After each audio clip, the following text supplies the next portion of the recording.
How to fix microphone not working in NVIDIA app. Hello everyone, this is Sabrina here to help you today. So without any further ado, let's get right into the video.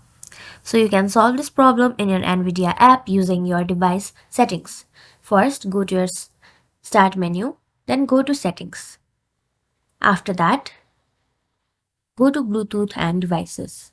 Go to devices, scroll down and then go to sound.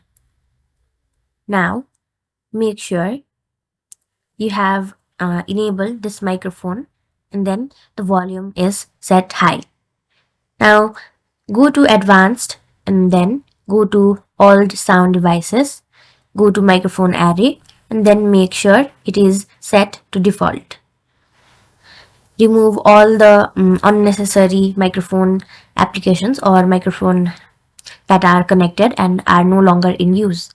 And that's it. Thank you for watching this video. Make sure to like, share and subscribe to our YouTube channel. If you got any questions, comment them down and I'll catch you in the next one.